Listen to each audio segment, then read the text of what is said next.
Welcome aboard, folks. I'm Steven Malkowich, your captain on this adventure called Ship of Fools. I'm a fool. Lucky for you, I'm not sailing solo. Join me and a boatload of people, all just trying to make sense of this crazy world. It's a fabulous mess, and you're invited. Welcome, Carson Binda, to Ship of Fools, where wit meets wisdom. Thank you so much for coming. This is your second appearance, and I would like to welcome you out here in rainy White Rock on a nice Sunday, a nice cloudy Sunday. But we had such success with our first discussion, which was a couple of months ago. And the response that we had from the podcast was very good. And at that time, I said, this is something that needs to be, I think, brought to the forefront every couple of months as to what is exactly going. And just to reiterate, Carson, you are the executive director of the BC Taxpayers Federation, correct? Yeah, so I'm BC director for the Canadian Taxpayers Federation. That's just to get that. The national umbrella organization that fights for taxpayers and accountability across the country. And just give us a thumbnail as to a little bit of background once again about the federation and how they came about and what they do, and then we're going to get into the meat of the discussion here. Absolutely. Well, first, thanks so much for having me back on. It was a blast being here the first time, and I'm excited to be back on again. So the CTF is Canada's oldest and largest citizens advocacy group dedicated to lower taxes, less waste, and more accountable government. We've got offices across the country. Every provincial capital has CTF representatives assigned to it, and we try to give taxpayers a voice on the issues that matter, whether it's politicians blowing huge amounts of money on international junkets or other boondoggles, or fighting for things like abolishing the carbon tax, which took a big chunk of cash out of Canadians' pockets every time they went to fill up their cars or heat their homes. So we're Canada's national citizens advocacy group dedicated to lower taxes, less waste, and more accountable government. We've never taken a dime of money from the government, and we never will. That allows us to hold their feet to the fire. And it's all through private donations. That's right. It's all through individual grassroots donations from tens of thousands of taxpayers who want to make sure that their money is being used properly. Okay. And at this time, I'd also, because of the success that we had with the first one, and Carson being as articulate as you are, I've invited, because of my background in the newspaper industry and the newspaper business here in British Columbia, as well as across Canada, I asked Carson to begin to write a column. And every 2 weeks, we're going to see a column written by Carson about the various follies of our municipal, provincial, and federal officials in wasting money. Mm-hmm. And there is a lot of material there. It'll be obviously in Kelowna, Penticton, Victoria. We may, depending on the content of it, we can get it in the prairies, Lethbridge, Medicine Hat, Thunder Bay. We're not in great big major markets, but we're still in markets where people do give a shit about their newspaper. Absolutely. And it, as opposed to what's happening here locally in the Vancouver market, we really don't have. We have the front page story of the Vancouver Sun about immigrant workers in New Brunswick. Mm-hmm. That's how horrible it is. Yeah. It's terrible. But so you being at the helm of this organization here in British Columbia, and what I would like to do is I would like to set the stage here of why we came up with the premise of this. The premise of this episode was that we were going to, at the end of our last one, you had a list that you shared with us. And it was kind of mind-boggling because you had a spreadsheet and you started to expand on that spreadsheet as to, money that was wasted. And I'm being somewhat facetious here when I say, going on yoga retreats to wherever it might be, city council, but I'm not. Oh, just a little bit facetious. There have been some taxpayer-funded yoga retreats, believe it or not, which we'll get into as we dive into this list. Don't you worry. So, now have you had any, since we talked, have you had any victories?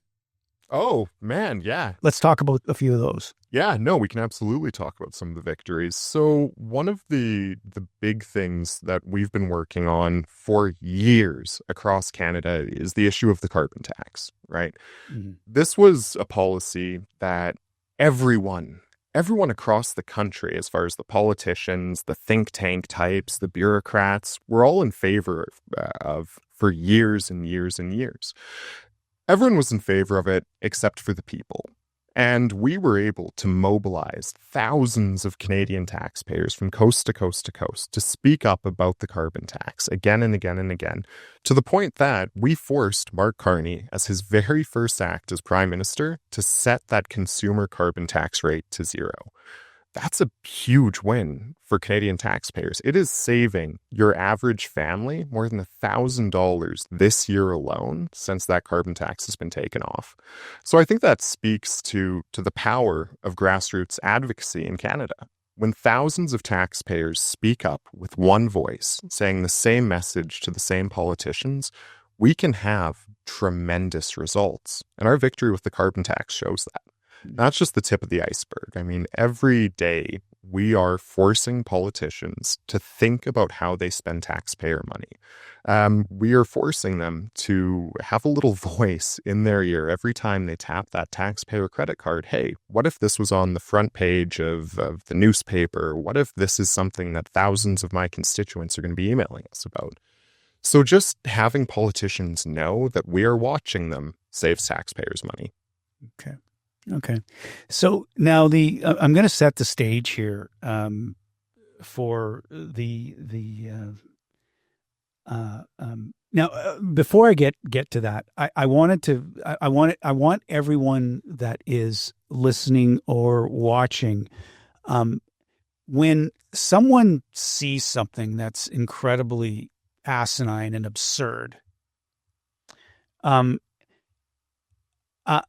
they tend to tell two friends and that kind of thing, but they could access your organization directly. Oh, that's right. Yeah. And give that a plug. Say, listen, you know what? If you see something that's absurd, yeah, absolutely, reach out. Yeah. So reach out. If you are seeing things that rub you the wrong way, if you're seeing examples of wasteful spending, or you think you're catching politicians or bureaucrats with their hand in the cookie jar, let us know. Head over to taxpayer.com. There's a tip line there where you can submit tips, and we'll keep you 100% anonymous. We will never disclose who you are if you don't want us to.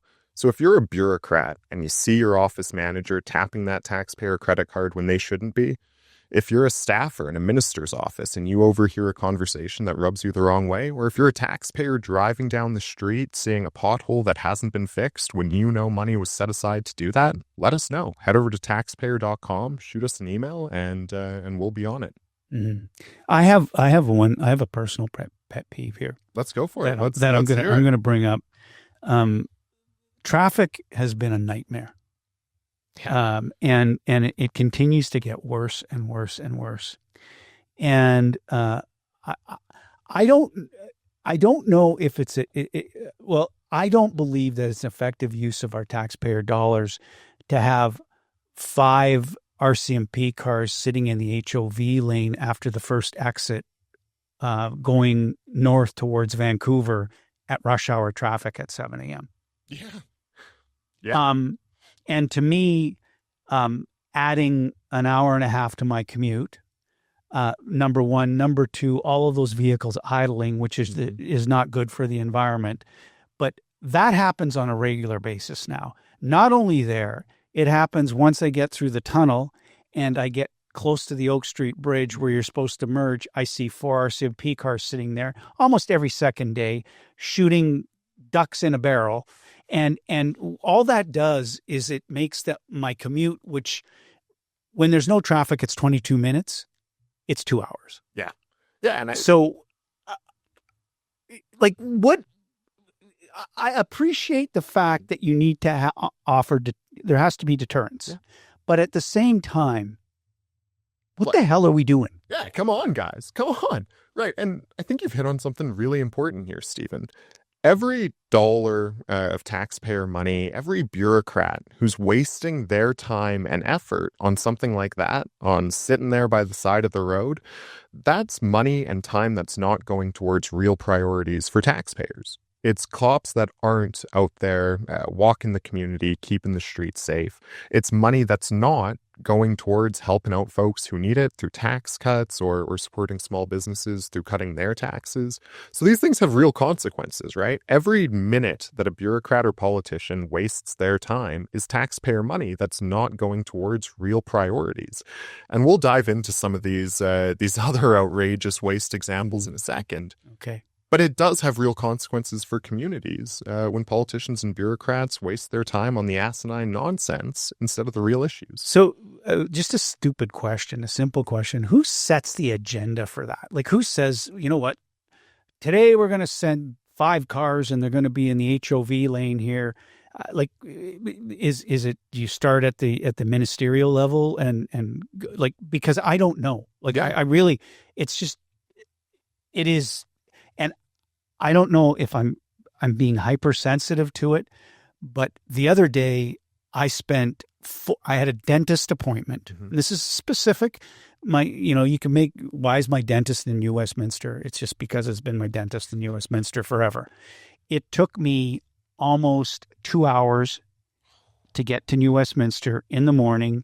I left at 7. My appointment was for 8:45. I was late.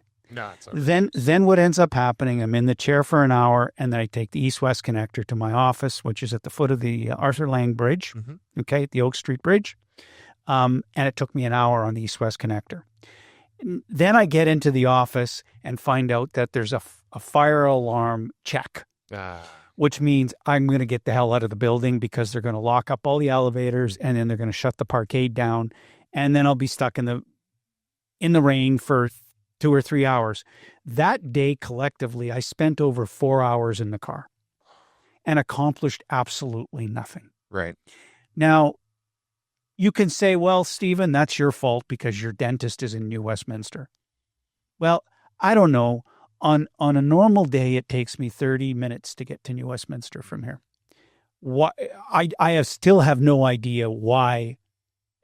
Either our population has doubled, and nobody's addressing the infrastructure issue, or like that's the only explanation I can come up with. Mm-hmm. And yet we're so like I feel like I'm a broken record because every second day when I come into the office, I'm bitching. Well, and rightfully so, right? You pay taxes. That's right. To have systems, whether it's traffic, whether it's public safety, healthcare, education, you name it, that work for you. And when those systems aren't working for you, it creates a giant question mark about what kind of value you're getting for your hard-earned dollars that government sucks away in taxes. Yeah. And I look, finally, the federal government has come out, like Carney came out and said that they're going to start getting rid of federal employees. He finally said that. Oh, geez, like. Yeah, but not nearly as much, exactly as fast enough. And it's not the thing. It's more of the same in essence is what it is. And I read a report that by the year 2030, the average wage of a federal employee is going to be $170,000 a year plus benefits. Holy smokes. Well, and just think about this. I mean, Martin Carney has said that he is going to slightly reduce the size of the bureaucracy through attrition. No one's really clear the numbers, how much money he's going to save, how many bureaucrats are going to be let go through attrition. But over the decade before, Justin Trudeau added more than 99,000 new federal bureaucrats. I mean, that's the population of Red Deer, Alberta, boom, creating a new federal bureaucrat. there you go. So, look, Carney's talking the talk about slowly reducing the cost of the bureaucracy through attrition. But I mean, he needs to be moving through there with a chainsaw. Like, we need to see dramatic reductions in the headcount and cost of that federal bureaucracy before taxpayers start seeing the savings that we desperately need right now. Okay. So let's set the stage here for the for what we want to talk about here. What we've titled this is the top 10 political fools countdown. Okay, because there is I would imagine that you get these, you apply with FOIs and get the information, and there's some incredibly. I'm not even going to say, you know what, we laugh, but we should be crying. Yeah. Well, and that's the thing. You can laugh about these horrific examples of wasteful spending by our politicians and bureaucrats. You can be mad about it, or you can cry about it. I think the politicians are used to people being angry. Politicians get a whole whack load of angry emails, of protesters outside their office.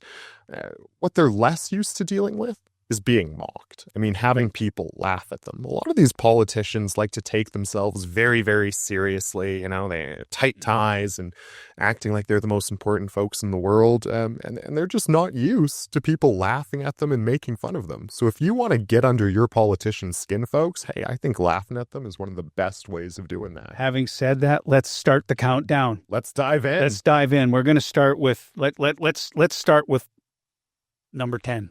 All right, so my number 10 on my list of political fools is a gentleman by the name of Jerry Debravolny. Mr. Debravolny is Metro Vancouver's CAO, and he took home more than $711,000 from taxpayers last year alone. Now, just to put that in context for the folks listening at home, that's about $100,000 more than Prime Minister Mark Carney and Premier David Eby make combined. Right? Like, this is mind-boggling amounts of money for a bureaucrat, for a civil servant. So what is his job? Yeah. What's his job? So he's CAO of Metro Vancouver. CAO. Chief Administrative Officer, I believe. So he's sort of the head honcho of the bureaucrats at Metro Vancouver. And he took a big performance-based pay raise last year when, again, he took home $711,000. Well, let's dive into Mr. Debravolny's performance here that earned him this outrageous, eye-wateringly large salary. He's overseeing projects like the North Shore Wastewater Treatment Plant. Now, that should be setting off big alarm bells for anyone at home who's familiar with spending at Metro Vancouver, because this sewage refining plant is $3 billion over budget, years behind schedule. It is literally adding hundreds of dollars to your average family's property tax bill in Metro Vancouver because of the bureaucratic incompetence we've seen with managing this project. Look, if I submitted a project to my boss that was $3 billion over budget and years behind schedule, I'd get a pink slip faster than you can snap your fingers. Not so with the bureaucrats at Metro Vancouver. They're getting big pay raises and outrageous compensation. And this sewage plant, though, the ramifications of the sewage plant, it initially started that there was going to be a surtax to North Vancouver residents. Now, apparently, it's going to be spread out to the rest of the Lower Mainland and maybe possibly the rest of the province. Who knows? I don't know. Yeah. So because it's such an overrun, such a massive. I think initially it was supposed to cost something like $800 million. Now it's close to $4 billion. Right. So giant cost overrun when we're talking about this project. And you're right. Initially, they were going to raise taxes just on North Shore households to pay for this boondoggle. Through some finagling and negotiations in Metro Vancouver, they're sharing the love a little bit. So folks across the region are going to see hundreds of dollars of higher property taxes to pay for this boondoggle that Mr. Debravolny is overseeing.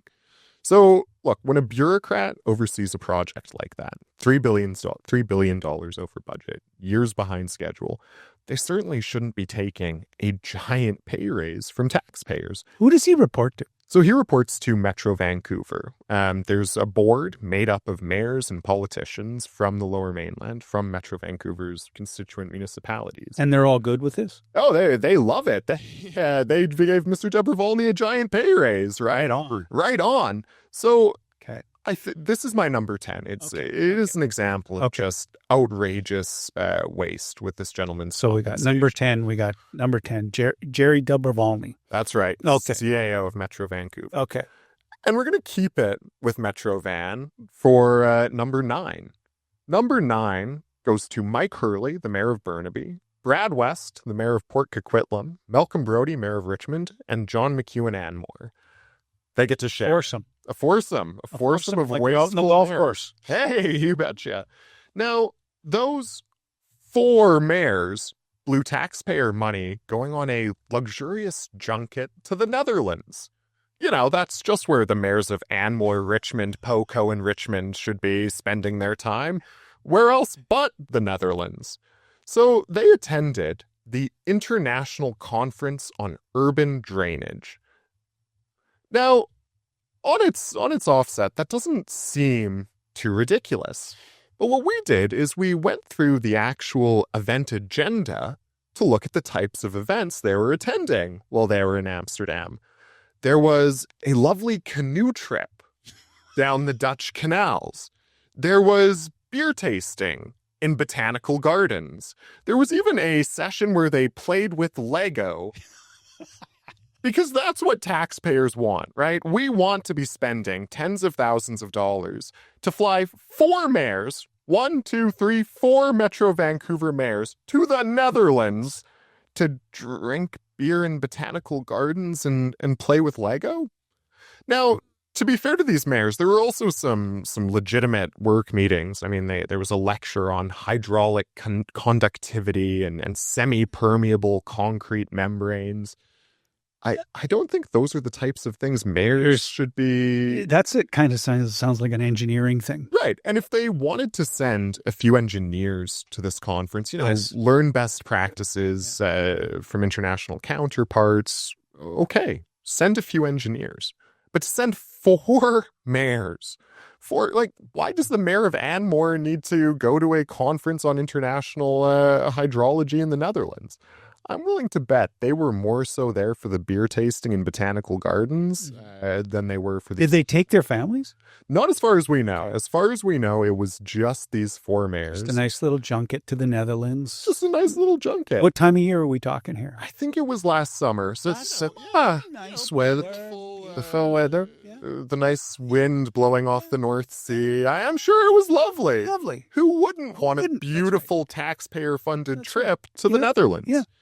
And look, what grinds my gears about this one is instead of focusing on core services, right? Instead of focusing on healthcare, on education, on fixing potholes in their neighborhoods, on public safety, they think it's a better use of their time and of their taxpayers' funds to jet off to the Netherlands and enjoy this life of luxury. Look, most British Columbians will never get to sail a canoe down the Dutch canals or drink beer in the beautiful botanical gardens. But that's what these politicians expect from taxpayers, so much so that they're willing to shamelessly tap your taxpayer credit card to do it. These junkets, yeah, who approves them? So in this case, it was the very mayors who went. It was the Mayor's Council of Metro Vancouver who approved these 4 mayors going. Lovely. Yeah, so, why not vote yourself all the perks and junkets that you can possibly get your hands on? Lovely. Yeah. Lovely. Okay. So that takes us to number 8. Number 8. My number 8 for wasteful politicians is Agriculture Minister Lana Popham. Now, just for fun, I filed off a whole series of Freedom of Information requests to most of the ministries in BC, I believe all of them, asking for any receipts that showed expenditure on beer, wine, or spirits. Hey, I want to know which are the bureaucrats that are partying and billing you to do it. What I found was that Agriculture Minister Lana Popham billed taxpayers $3,600 for a boozy dinner in Victoria. The receipt showed 19 glasses of bubbly for $190. 3 bottles of Syrah, $285. Four bottles of Cabernet Sauvignon, $360. Hey, it's not a party unless you get the 4th bottle. Was it BC wine? Was it Cab Sauv BC wine? Maybe it was California. Maybe it was. The receipts didn't tell us where it was from, but 2 bottles of Pinot Gris for $140, 13 meals for $1,105, and then a $611 service charge. So a $3,600 meal with a $600 service And what was the charge. premise of this? So she told reporters and when she was pressed on this that she just had to meet with Hollywood film executives in Victoria. You know, it's Hollywood film executives. They weren't meeting in a government office building. They weren't meeting over Zoom or in a conference center. They were meeting over 19 glasses of bubbly. What was it? What minister? This was, she's currently agriculture minister. At the time, she was tourism minister. Tourism minister. And you know what? I'm going to tell your audience a funny little story about this. About 3 or 4 days after I put out this news release, the minister was being grilled by the media over it. I was walking through my neighborhood, and who do I literally bump into but Minister Lana Popham? And she said, "Oh, Carson, you know, how funny to see you this week after you put that story out about me." And I said, "Well, Minister, you know, I think a lot of taxpayers are rightfully concerned about paying for a $3,600 boozy dinner with unnamed Hollywood executives." She looked at me and said, "Well, Carson, it was cheaper than my junkets to LA. I used to go to LA all the time to meet with these guys, and this was saving money." I said, "Oh, Minister, thank you so much for the tip. Now I feel better." Yeah, you know, I'm going to have to get FOIs on that right quick. But I'm not sure taxpayers really see the utility in either paying for junkets to Los Angeles or your expensive boozy dinners with these unnamed executives. Yeah. And look, it's not that British Columbia has whole oodles of money laying around to be wasted on this kind of thing. Taxes are going up for families. The deficit is the biggest in history. We are borrowing more money today than we have at any other point in our provincial history. So the public finances are deep in the red, and this minister couldn't even find savings by skipping the 4th bottle of Cab Sauv or the 19 glasses of Welcome Bubbly. Like, of course our public finances are going off a cliff when this is the kind of expenditure we're seeing from David Eby's ministers. Okay. So number 7. Number 7. Oh, this goes to Richmond Mayor Malcolm Brodie. He was also nominated previously, along with a few other Metro mayors. But Richmond Mayor Malcolm Brodie just takes the cake when it comes to a mayor wasting taxpayer money. He lost track of $300,000 worth of taxpayer-funded credit cards to high-end restaurants and steakhouses over the course of 3 years. So here's what happened. The city of Richmond was buying gift cards to restaurants. The Keg and Cactus Club are 2 that I remember, to hand out to staff. There was seemingly no tracking, no accountability mechanisms. They were just handing these out left, right, and center to staff. $300,000 worth of those gift cards are totally unaccounted for. $300,000 of gift cards, restaurant gift cards, are unaccounted for. $300,000 worth of gift cards to high-end steak restaurants have gone missing, bought by Richmond taxpayers, overseen by Mayor Malcolm Brodie. And that's just the tip of the iceberg when we talk about the wasteful spending that's going on in the city of Richmond. He spent $120,000 on a Christmas party for his bureaucrats. $80,000 on catering, $3,500 on wine, another $3,500 on beer, $6,000 on mini golf, because what's a bureaucrat party without a mini golf? Without mini golf. You gotta have mini golf. And here's the real kicker to this story. The day before he threw that $120,000 taxpayer-funded Christmas party, he announced that taxes were going up on Richmond homeowners by 5.86%.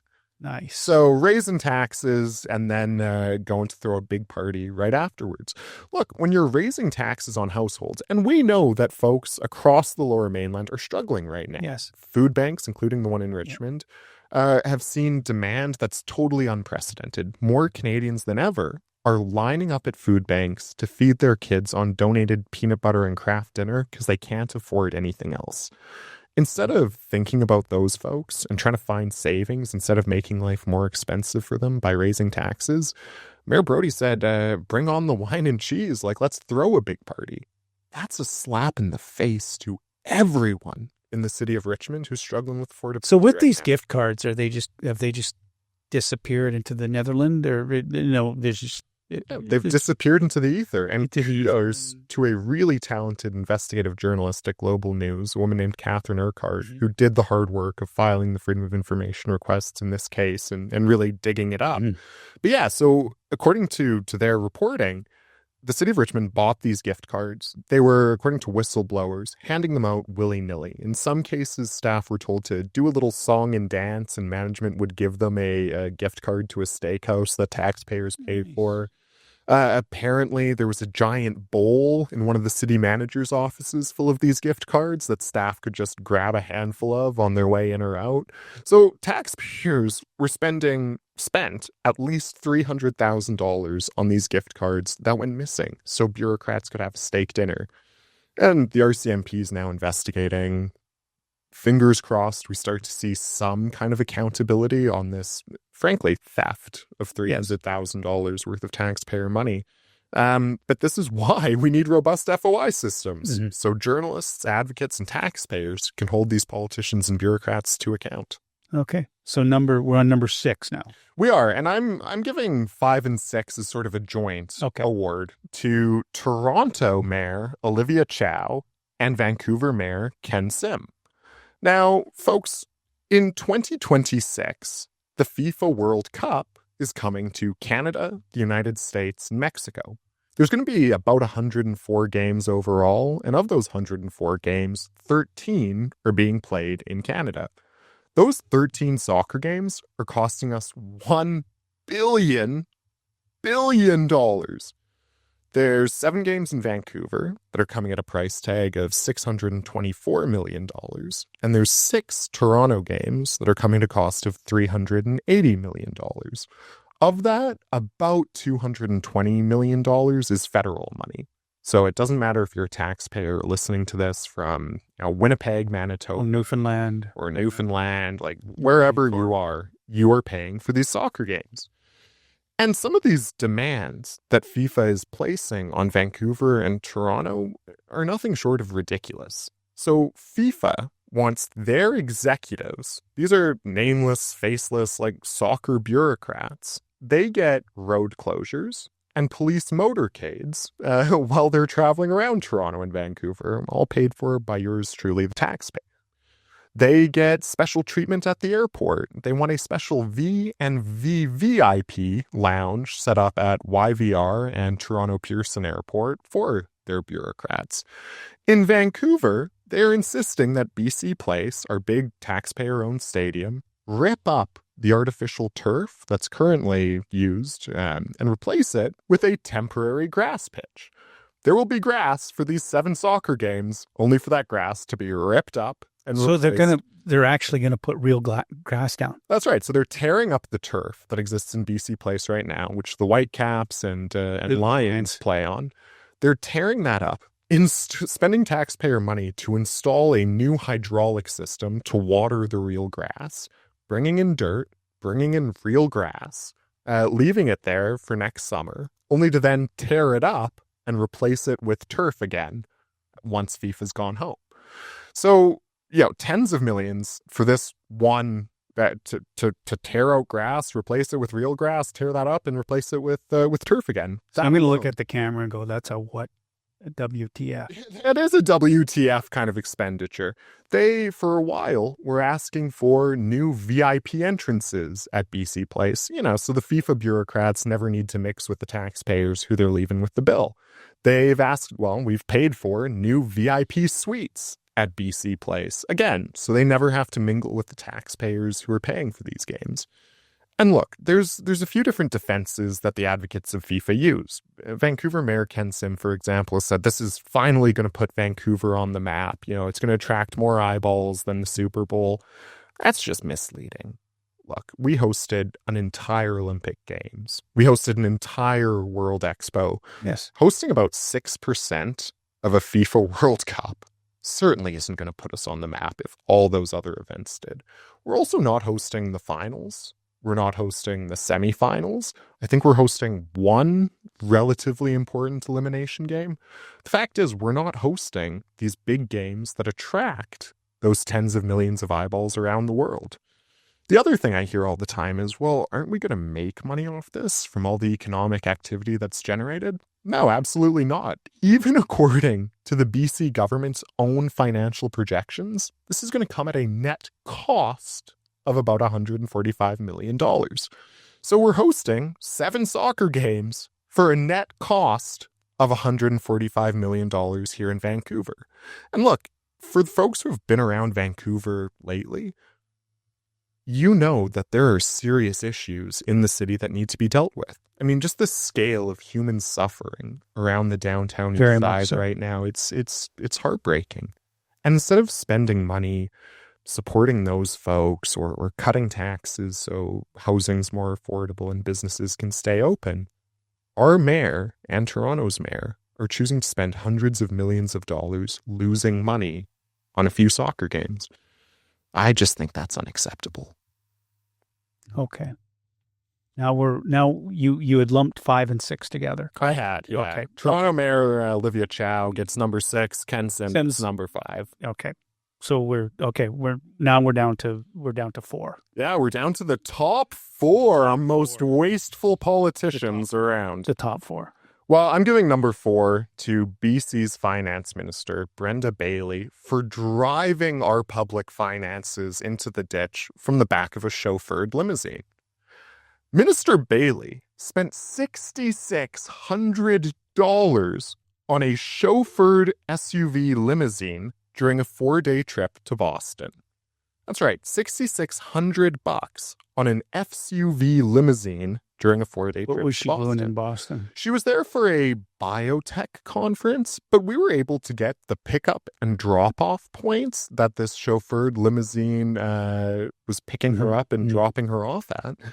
And it was things like the New England Aquarium, high-end steak and seafood restaurants, different hotels, and to a mall, a shopping mall, of course. You got to bring gifts back. Exactly. And to her credit, there were a few conference centers and things like that. But look, her staff were going around in Ubers. We got their Uber receipts from this trip. So clearly the minister knew that there were cheaper ways of getting from point A to point B in Boston.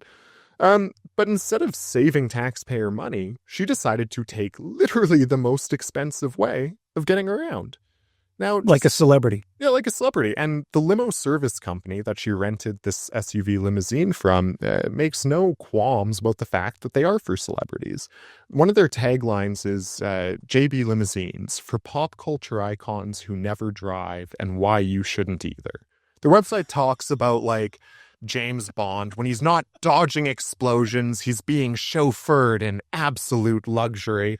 It says their clientele are folks like Miranda Priestley from The Devil Wears Prada or Harvey Specter from the TV show Suits. So like our minister was so dead set on like role-playing as James Bond during this 4-day summit that she totally ignored any kind of ideas of fiscal responsibility. Other bills from that trip were things like I've got it written down here somewhere, a $2,500 dinner at a high-end seafood restaurant. When journalists called her out on that, her response was, what? Do you want me to eat at Wendy's? Yeah. When I'm on the... Yes, actually. When we are staring down as a province, $155 billion with a B dollars worth of debt. That's 27 grand per British Columbian, roughly. Absolutely, you should be trying to save taxpayers' money. Absolutely, you should be going for cheapo lunches and taking an Uber or a taxi instead of this chauffeured limousine. But she went one step further. She said she'd do it all over again. Look, Doesn't care. Doesn't care. We've been told by the credit rating agencies in their downgrade after downgrade after downgrade that there's an issue with fiscal management in British Columbia.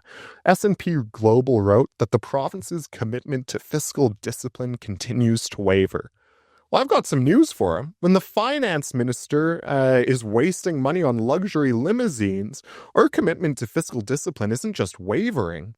It's evaporated into a puff of smoke. And what was she doing in Boston again? It was ostensibly for a biotech conference. A biotechnology conference. Now, she hasn't been able to give us any kind of deliverables. She hasn't been able to show us that this brought investment or stimulated BC's economy. None of that. But she said that she would quite happily do it all over again. Do it all over again and leave us with the bill. And look, right now, just the interest on that $155 billion provincial debt is costing us $5.3 billion. To put that in context, that's more money than the province collects in fuel taxes and property taxes combined. It is more money than the province spends on all but the three biggest ministries. I mean, it's more than the province spends on the Ministry of Poverty Reduction. Just the interest on this giant debt that that BC Finance Minister Brenda Bailey has racked up. Right now, the debt is scheduled to double since David Eby took office. And it's because of reckless spending like this. Other ministers in their mandate letters were told to work with Brenda Bailey to find savings for taxpayers. Brenda Bailey couldn't even find savings herself for her own ministry, for her own personal travel, let alone for the rest of the province. Okay. What are we on, number 3? We're on number 3. That takes us to the big boss provincially, none other than Premier David Eby. Now, look, we've talked about municipal leaders wasting money. We've talked about cabinet ministers wasting money. At the end of the day, David Eby is the head honcho. Municipal leaders, cabinet ministers, they all eventually report to Premier David Eby. And he has made it easier for them to get away with wasting taxpayer cash over the past few years. He could bring back an auditor general for local governments, for example. BC used to have an independent watchdog who would watch municipal spending and create reports and recommend best practices to prevent things like the $3 billion over budget North Shore wastewater treatment plant. When they came to power, the NDP first defunded that office and then eventually eliminated it altogether. They said the municipalities didn't like having the extra oversight. That's like turning the bank security cameras off because the burglars don't like them when it's on. Yes. Right? Like it's a heads. Of course, the politicians don't want that extra layer of accountability. And the Canadian Taxpayers Federation sent a petition to BC's legislature, which was tabled by opposition leader John Rustad, with more than 10,000 signatures on it, calling for the province to bring back the Auditor General for local governments. David Eby has said he won't even consider it. And look, it's not just the local government stuff. He is head of our provincial government. Minister Brenda Bailey, her outrageous limo expenses, David Eby is the one who is responsible for that at the end of the day. That's cool. And when you see how he uses his own office's budget, it's no surprise that he's letting these kinds of things slide. We caught him hosting a dinner party last November, about a year ago, that cost taxpayers more than $118,000 for a dinner party. What was it for? So they were billing taxpayers for things like French 75 cocktails costing $21 each. There was a 3-course dinner costing $99 per plate. There was bottles of sparkling water like this that they were charged $7.50 for. There was a custom sandwich buffet costing an extra $57 per person. You know, in case the 3-course meal didn't fill you up, maybe a $57 sandwich will. A month later, he tabled the fall economic statement, or his finance minister did, and that showed that the deficit was up $1.5 billion from projections at budget time. Well, when you're blowing taxpayer cash on $57 sandwiches and $21 cocktails, of course the deficit's bigger and you're missing all of your spending targets. You're spending money like a drunken sailor. Well, and that closes things off for the BC portion of our waste winners. But let's talk about some folks in the federal government. Okay. Because BC, we've got some really talented players when it comes to wasting taxpayer money, but it's still the rookie league compared to what's going on in Ottawa. No, I'm serious. Look, the Governor General, for example, has taken wasting taxpayer money. She's elevated it to a fine art form with the outrageous spending she's doing. So number 2 goes to our Governor General, Mary Simon. There are so many different examples we could point to when it comes to wasteful spending by Rideau Hall, but let's just narrow in on some of the most ridiculous one. Mary Simon went to Dubai with an entourage for about a week. The airplane catering bill for that trip was $100,000. That's right. For a week-long trip, Mary Simon spent $100,000 just on airplane food. $100,000 on airplane food. She was pressed about it, and she said, I don't know what you're talking about. It was just like normal airplane food. We had omelets and stuff. That's actually what she said. We had omelets and stuff. Well, how big a crew was she traveling with? That's a good question. I think she had about 20 staff members with her. But still, an outrageous amount of money. They were eating things like apple stuffed pork tenderloin. They had a beef Wellington. They had steak. On the plane? On the plane. Nice. Normal airplane food. Well, on the airplane. You haven't had beef Wellington on WestJet? What are you talking about? Just ridiculous. She had steak carpaccio as a starter one night on the airplane. Normal airplane food. Normal airplane food. Normal airplane food. Beef Wellington and steak carpaccio. Simon also billed taxpayers. This one gets me every time. $7,500 plus worth of designer clothes between January 2024 and March 2025 alone. Now, for the folks sitting at home, you might not realize this, but the Governor General gets a taxpayer-funded clothing allowance. Why? Who knows? Because they think taxpayer money grows on trees, apparently. That's the closest explanation I can think of. And, she spent $2,510 on luxury wool suits. She spent $1,500 on a sealskin chest piece. A sealskin chest piece? I don't even know what that is, but apparently Mary Simon billed us $1,500 for one. It was... What was she doing in Dubai? I think Dubai... what would the Governor General be doing in Dubai? Well, that's a great question. Look, we've got a Ministry of Foreign Affairs. We've got a Foreign Affairs Minister. We've got a Prime Minister. We've got ambassadors and high commissioners across the world whose job it is to engage in diplomacy, to attend these kinds of international summits when there's value for taxpayers. Mary Simon, who is a figurehead. No question. It's a whole lot of nothing. Yeah, it's a figure. Yeah. It's an important figurehead, symbolic kind of role. Shouldn't be flying around the world engaging in diplomacy and going to international summits, right? She should be at home, rubber stamping bills and laws that come across her desk, not jet-setting around the world billing taxpayers for $100,000 worth of airplane food. But that's just the tip of the iceberg. Look, she spent $71,000 on a limousine service during a 4-day trip to Iceland.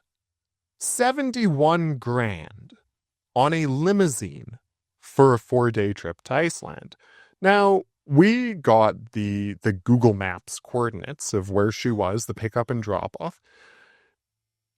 Her trip was about 15-minute walk. She could have walked it in 15 minutes from her hotel to the conference center and back again. Instead, she chose to bill taxpayers $71,000 for a luxury limousine service in Iceland. We went to Iceland BMW dealership website and figured she could have bought a brand new BMW, driven it for those 4 days, left the keys in the ignition at the airport and walked away, and she still would have saved taxpayers money. I mean, when it comes to wasteful spending, Governor General Mary Simon is, she's up there with the greats. She'd be in the Hall of Fame for wasting taxpayers money. Beyond the pale. Beyond the pale. Well, again, look, we can be angry about these things, we can cry about these things, or we can mock the politicians who think it's appropriate to waste your money like this. Look, I grew up in Saskatchewan, rural Saskatchewan. I've seen a few barns built in my day. Barry Simon had a barn built at Rideau Hall for a cost of $8 million. What was the barn for? An outbuilding at Rideau Hall that they call the barn. But I've seen a lot of farms built in my day. I've never seen a barn cost $8 million. Special barn. It's a special barn for a special governor general, I suppose. Was she appointed by Justin Trudeau? That's right. She was a Trudeau appointee after Juliette Payet was was whisked out for unceremoniously sacked for fighting, for being a horrible boss. Yeah, and from what I remember, she kept trying to give her RCMP protection detail the slip, like just bizarre behavior from that former governor general. And Steven, do you know what number we're at now? Number one. We're at number one. Okay. We are at the Wayne Gretzky of waste, the all-time great. I doubt we'll ever see his like again. Former Prime Minister Justin Trudeau. Now, folks, when it comes to wasting taxpayer money, Trudeau needs no introduction. Who can forget the $6,000 a night hotel room in London during the Queen's funeral? He once flew a Canadian chef to India to cook Indian food for him while he was there, because where else would he find an Indian food chef in India? Yeah. He took his cabinet on 3 affordability retreats his last year in office, and those cost taxpayers more than $1 million. You know, because nothing screams fighting for affordability like blowing $1 million on 3 affordability retreats. He spent 61,000 taxpayer dollars on hotel rooms over the course of just 2 days during an anti-poverty summit in Manhattan. Nice. Because nothing screams fighting poverty and standing up for the little guy like $61,000 worth of hotel rooms. He heard about the Governor General's $100,000 airplane catering bill, and he said, "Hold my champagne." He blew $220,000 taxpayer dollars on airplane food during a 6-day trip to the Indo-Pacific region. So, folks, I mean, when we're talking about the all-time greats of wasteful spending, of treating taxpayers like a bottomless well, it can't be anyone other than the great Justin Trudeau. And look, while this was all going on, he managed to double Canada's debt in less than a decade. He borrowed more money than every other prime minister in our nation's history combined, and blew it on things like fancy hotel rooms and airplane beef Wellingtons. And increase the population of the federal civil service by 100,000. That's right, yeah, about 99,000 new bureaucrats over his time in office. Folks, that's like the population of Red Deer, Alberta, or Abbotsford, BC, in brand new bureaucrats. And look, what do most Canadians have to show for it? Housing was never more expensive than it was during his premiership. We were paying a whole whackload of taxes that weren't making any difference. Things like the carbon tax that we chatted about. The public safety situation in our streets was crumbling. More Canadians than ever were using food banks. So truly, Prime Minister Justin Trudeau's tenure was a tale of taxpayer have-nots and bureaucrat and politician have-yachts. I mean, the disparity between what was going on in the federal public servants, the federal bureaucracy, and what normal taxpayers were experiencing was night and day. Unbelievable. On that note, we'll wrap it up here. What I want, if any of this conversation resonates with those that are listening or watching, I want you to reiterate where they can reach out. to your organization when they see things that are do that right now? Absolutely. Folks, head over to taxpayer.com. You can not only read about a lot of these outrageous waste examples, but more importantly, you can get in touch with us. If you hear or see politicians or bureaucrats wasting taxpayer money, we want to know about it.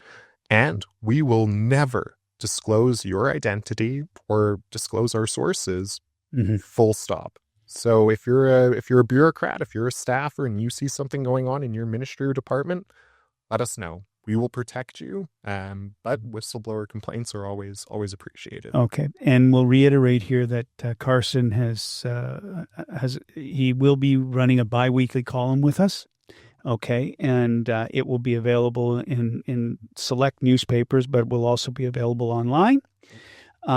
And I encourage everyone to subscribe to and follow us on our social platforms here. I remember, I want, folks to remember, your money's being wasted. And if we can, as you alluded to at the beginning, the only way to get to these people is to mock them. Yeah. And just call them out.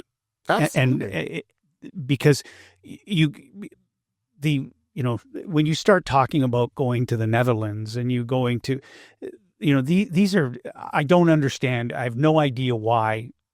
And the thing is that small to medium-sized businesses, okay, they're under the gun constantly. Mm-hmm. They are. And we're living in difficult times here, especially with our relationship with our American cousins, with the tariff issues, just trying to do the dog paddle, but yet you see our government officials wasting taxpayer money, and taxes going up. Yeah. And when was the last time you went to the grocery store and didn't spend $100? Mm-hmm. It's ridiculous. So we have to get on top of this here.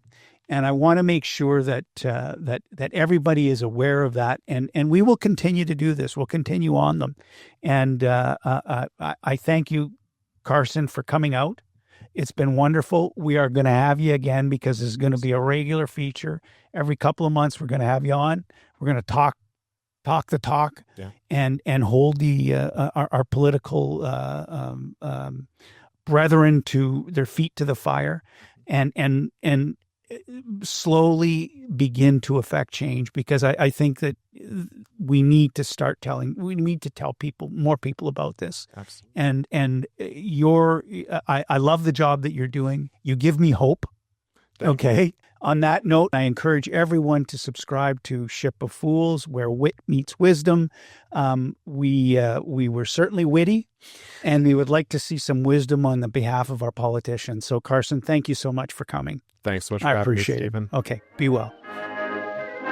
You may be asking yourself, what's any of this got to do with me? Absolutely nothing. Until next time.